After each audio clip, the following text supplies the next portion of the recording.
Tehran کے mall of Iran نے مجھے واقعی متاثر کیا۔ اگر میری زندگی کا یہ پہلا مال ہوتا اور ایران میرا پہلا یا دوسرا سیاحتی ملک ہوتا تو آپ میرے دعوے کو مبالغہ کہہ سکتے تھے، لیکن میں اب تک آدھی دنیا کے درجنوں بڑے مالز دیکھ چکا ہوں، چنانچہ یہ صرف مبالغہ نہیں ہو سکتا۔ مال آف ایران واقعی ایک وسیع اور جدید کمپلیکس ہے جس میں 3 5 star hotels, dancing fountains, gaming zone, ice hockey stadium, walking track اور 3500 گاڑیوں کی پارکنگ ہے، اور مجھے کم از کم ایران میں اس سائز اور ان سہولتوں سے مزین مال کی توقع نہیں تھی۔ آپ کمال دیکھیے، اس کا آدھا فلور لائبریری ہے اور یہ لائبریری باقاعدہ رائل پیلس دکھائی دیتی ہے۔ آپ اگر ایک بار اس میں گھس جائیں تو آپ کا دل باہر نکلنے کے لیے رضامند نہیں ہوگا۔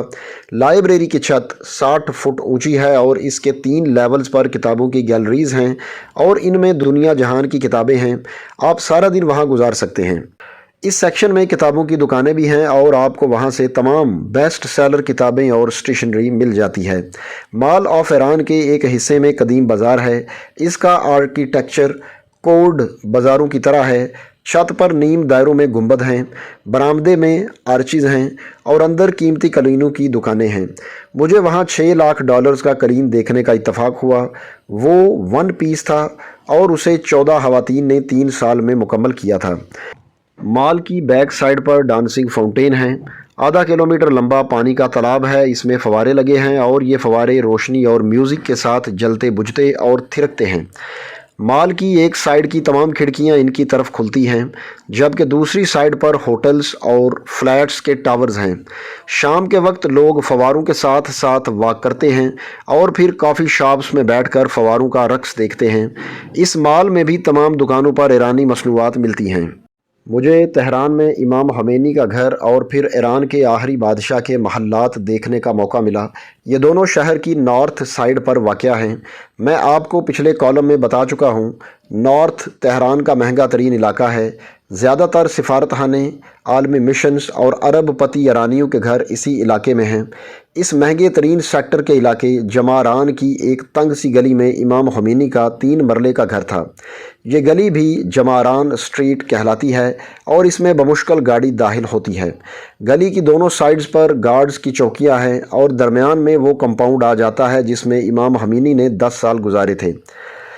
کمپاؤنڈ کے لوہے کے گیٹ کے اندر صاف پانی کی ایک نالی بہتی ہے۔ عمارت کی پشت پر چشمہ ہے اور یہ نالی اس چشمے کے پانی کو عمارت کے اندر سے گزار کر گلی کی دوسری طرف لے کر جاتی ہے۔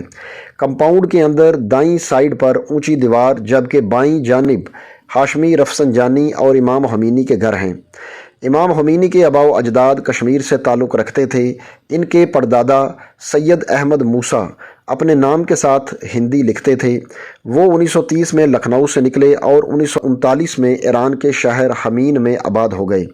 یہ فیملی امام خمینی تک ہندی کہلاتی تھی۔ امام خمینی خود بھی ہندی کا کلمی نام استعمال کرتے تھے۔ امام سن 1900 میں حمین میں پیدا ہوئے۔ ایران کی 90% آبادی اپنے ناموں کے ساتھ اپنے شہر کا نام لکھتی ہے۔ امام خمینی کے نام کے ساتھ خمینی ان کے شہر حمین کی وجہ سے ہے، جبکہ ان کا اصل نام روح اللہ تھا۔ ان کی ابتدائی تعلیم حمین میں ہوئی۔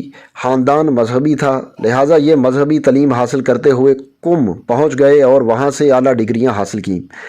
اہل تشیع کے علمی اور روحانی سلسلے کا آخری عہدہ آیت اللہ ہوتا ہے۔ یہ آیت اللہ بروجردی کے انتقال کے بعد آیت اللہ ہو گئے۔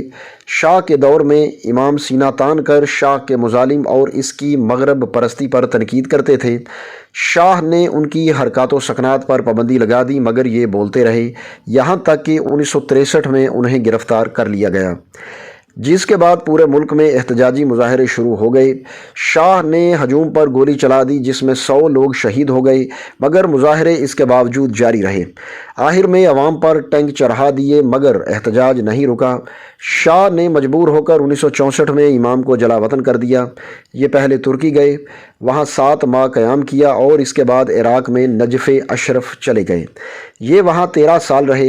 1978 میں عراقی حکومت نے شاہ ایران کی درخواست پر انہیں عراق سے نکال دیا۔ یہ کویت گئے مگر کویت نے انہیں داخلے کی اجازت نہیں دی، لہٰذا یہ 5 اکتوبر 1978 کو فرانس جانے پر مجبور ہو گئے۔ یہ 4 ماہ فرانس رہے۔ اس دوران پورا ایران ابل کر سڑکوں پر آ گیا اور شاہ کی شاہی عملاً ختم ہو گئی۔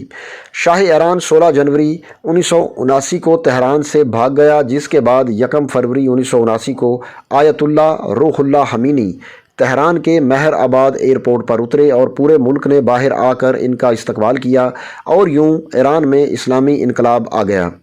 امام خمینی ایران کے نئے انقلابی لیڈر تھے، یہ بابا قوم تھے، مگر اس کے باوجود انہوں نے سادہ زندگی کا انتخاب کیا اور یہ انتقال تک 3 مرلے کے کرائے کے گھر میں رہتے رہے اور آخر تک اس کا کرایہ بھی دیا، اور میں اس کمپاؤنڈ میں اس گھر کے سامنے کھڑا تھا۔ گھر بہت چھوٹا اور غریبانہ تھا، صحن 10 بائی 14 فٹ تھا جس پر انگور کی بیلوں نے سایہ کر رکھا تھا۔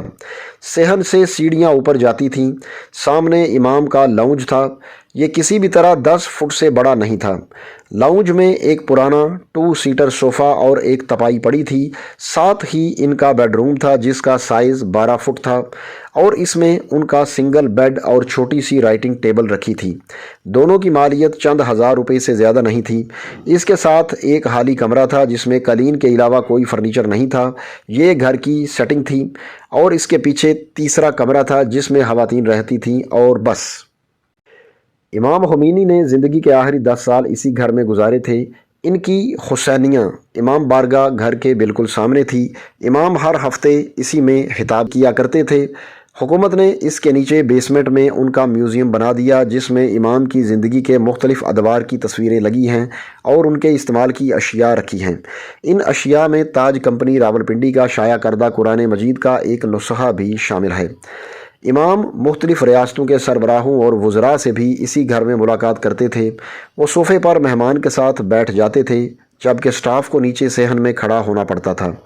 ایران میں لوگ گھروں میں صفائی اور کھانا پکانے کے لیے ملازم نہیں رکھتے۔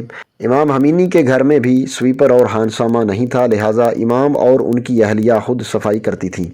کھانا بھی ان کی اہلیہ ہی پکاتی تھیں، اور اس دوران اگر بیگم صاحبہ کی کوئی سہیلی یا مہمان آ جاتا تھا تو امام خود چائے پکا کر سرو کرتے تھے، اور یہ معمول آخر تک قائم رہا۔ ان کا علاج بھی اسی کمپاؤنڈ کے ساتھ موجود عام سے ہسپتال میں ہوا، تاہم حکومت نے دیوار توڑ کر ان کے لیے خصوصی دروازہ نکال دیا تھا اور یہ دروازہ آج تک موجود ہے۔ مجھے امام کے میوزیم میں بھی جانے کا اتفاق ہوا۔ ان کے استعمال کی چیزیں بہت کم، سستی اور عام تھیں، ان میں کوئی چیز قیمتی شامل نہیں تھی۔ یہ سب کچھ دیکھ کر بڑی ٹینشن ہوئی۔ ہم اگر پاکستانی حکمرانوں کا لائف سٹائل دیکھیں اور اس کے بعد امام خمینی کی رہائش گاہ اور طرز رہائش دیکھیں جس نے پوری مسلم دنیا کی سوچ بدل کر رکھ دی، جو آج بھی دنیا کے با اثر ترین لوگوں میں شمار ہوتے ہیں، تو ٹینشن بجا ہے۔ کاش ہمارے حکمران ایک بار امام خمینی کے گھر کا چکر لگا لیں اور شاید انہیں اسی طرح شرم آ جائے۔ مجھے امام خمینی کے مقبرے پر جانے کا اتفاق بھی ہوا۔ یہ قم جاتے ہوئے راستے میں آتا ہے۔ یہ بڑی وسیع اور شاندار عمارت ہے اور اس پر اربوں روپے خرچ ہوئے ہیں۔